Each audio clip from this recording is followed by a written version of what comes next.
Audio Jungle.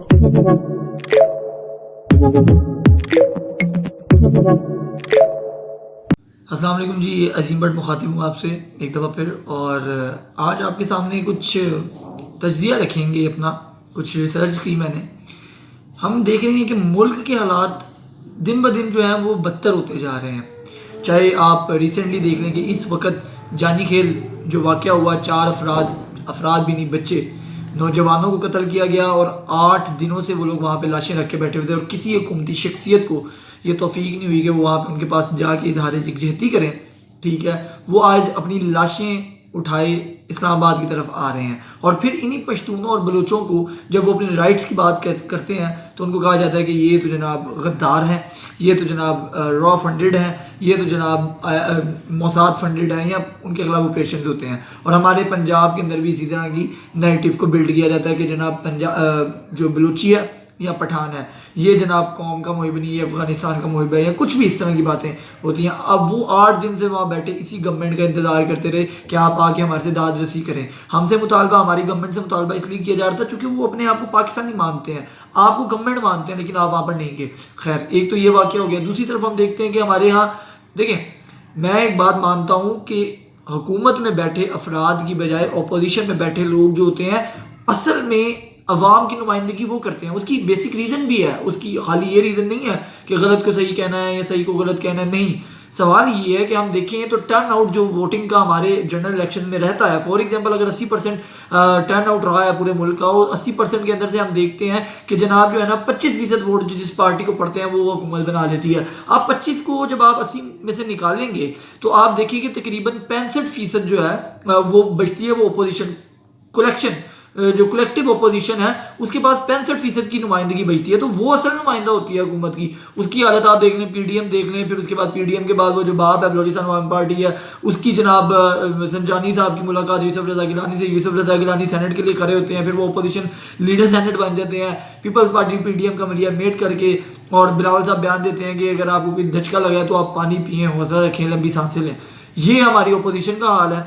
ठीक है, दूसरी तरफ हम आज देख रहे हैं कि बयान आ रहे हैं कि मौलाना फजल रहमान साहब भी बीमार हो गए और मरीम नवाज भी बीमार हो गई है। मरीम नवाज का जनाब कोरोना टेस्ट हो चुका है और अब उनकी रिपोर्ट आनी बाकी है, और मौलाना का भी जो है वो हो चुका है लेकिन उनकी मनफी आई है। तो ये हमारी अपोजिशन के हालात हैं। हुकूमत के हालात क्या हैं वो बताने की जरूरत नहीं है, मेरी बेताशा वीडियोस पड़ी हैं। हुकूमत के 3 साल गुजर चुके हैं और जैसे गुजरे हैं मांगे तांगे के वो भी सबको मालूम है।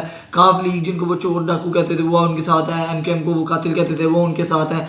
जो भी मामला है, हर मैं उसके ऊपर डिटेल में नहीं जाना चाहता। ये तो इतना घिसा पिटा टॉपिक है हुकूमत के ऊपर तनकीद करना कि मेरा ख्याल है कि ये आप पूरा 8-10 घंटे भी बोलते रहे तो आप बोलते रहे। आटा स्कैंडल, चीनी स्कैंडल जनाब, ठीक है, गन्ने का स्कैंडल आ गया, फिर जनाब बिजली की प्राइसेस बढ़ जाना, पेट्रोल की प्राइसेस बढ़ जाना, जनाब हम शुगर माफिया के सामने लेट गए हैं, हमें नहीं पता कि क्या हो रहा है, कि कौन कर रहा है, किस तरह कर रहा है, पिछली गवर्नमेंट कर रही है, ब्यूरोक्रेट्स कर रहे हैं जनाब, फलां हो गए। ये सब नॉर्मल चीज़ें हैं, मैं नहीं समझता इसके ऊपर गुफ्तगू होनी चाहिए। और इसकी वजह ये है कि हम लोग बेहिस हैं, आप और मैं बेहिस हैं, हमारे अंदर वो तरफ नहीं है, ठीक है, कि हम यहाँ पे तब्दीली लेके आए। और कभी भी ऊपर से तब्दीली नहीं आती है, तब्दीली आती है ग्राउंड से। ग्राउंड से तब्दीली किस तरह आएगी कि आपको सच बोलना पड़ेगा। आप अपने बच्चे को 10-12 साल तक जो आपकी कंट्रोल में होता है, आप उसको सिखाते हैं कि बेटा आपने सच बोलना है, सच बोलना है, सच बोलना है, गर्दन भी काट के सच बोलना है। जब वो 15-16 साल का होकर देख के कि यार ये कम्युनिस्ट नजरिया है, ये लिबरल नजरिया है, ये सेकुलर नजरिया है, ये मजहबी नजरिया है, और दरमियान में मेरा मुल्क है जो कि किसी काम का नहीं है, तो मैं किसी एक नजरिए को पकड़ूँ। वो किसी नजरिए को पकड़ के जब वो आवाज़ उठाता है तो उसको जेल हो जाती है। जब जेल होती है तो आप कहते हैं कि यार क्या वक्त डाल दिया तुमने हमें,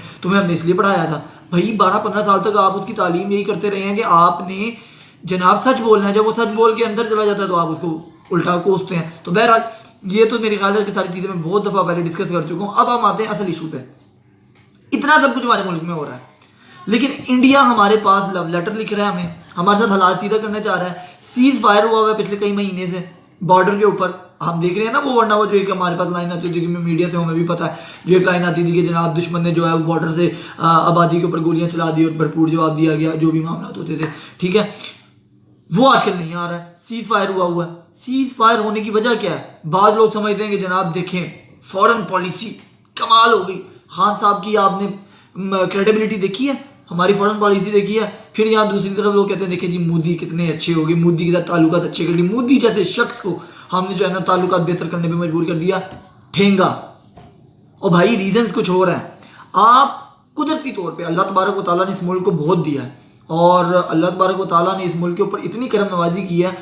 यही वजह है कि आज तक इसको हर बंदा आके लूटता है, अपने तरीके से चलाता है, लेकिन उसके बावजूद ये चल रहा है। उसकी रीज़न क्या है? उसकी रीज़न ये है कि आप जुग्राफियाई लिहाज से इस जगह पे बैठे हुए हैं कि आप पूरी दुनिया की इस वक्त जो है ना वो ज़रूरत है। तुर्की ने अगर अपने आप को स्टेबल करना है पूरी दुनिया के अंदर और ख़ुसूसन इस खित्ते के अंदर, चूँकि वो बिल्कुल साथ है, उसको पाकिस्तान के साथ चाहिए। रूस को अगर स्टेबल करना है अपने आप को तो उसको इसके साथ चाहिए। चीन को अगर करना है उसको इसका साथ चाहिए। अमेरिका को अगर अफगानिस्तान का रास्ता चाहिए और पानियों का रास्ता चाहिए तो उसको इसको करना है, पाकिस्तान को देखना पड़ेगा। हमारे जो मामलात हैं उसके अंदर मैं आपको असल वजह बताता हूँ।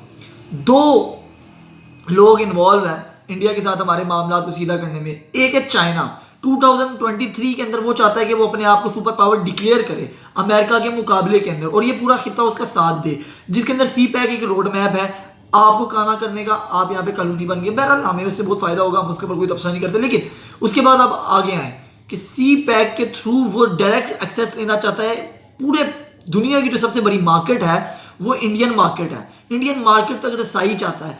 आप चाइना की प्रेशर के अंदर आके आप इंडिया के साथ ताल्लुकात अच्छा करना चाह रहे हैं। चल जाएगा कि आपका उसके अंदर फ़ायदा है, हमारे मुल्क का फ़ायदा है, मैं उसमें डिनाई नहीं कर रहा, मैं ये नहीं कह रहा कि गलत कर रहे हैं, लेकिन इसमें हमारी कोई वर्थ नहीं है। हम सिर्फ एक चाबी वाला वो है खिलौना।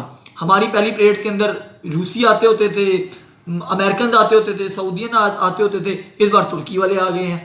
अब तुर्की चाइना मिलके अगर ब्लॉग बना के और रशिया मिलके ब्लॉग बना के हमें अगर यूज़ कर रहा है तो हम यूज़ हो रहे हैं। लेकिन मज़े की बात क्या है इसमें? मज़े की बात ये है कि सऊदिया भी हमारी आपस में जो है वो सुलह चाहता है, जबकि सऊदिया जो है वो राइट हैंड जो है वो है अमेरिका का। मज़े की बात ये है कि दोनों अमेरिकन पावर्स और चाइनीज़ पावर दोनों ये चाहती हैं कि हमारे ताल्लुकात इंडिया से बेहतर हों और हम इंडिया को सपोर्ट करें, चूँकि हमारी आर्मी, हमारे जो सारी स्ट्रेटजी है वो बड़ी मजबूत है।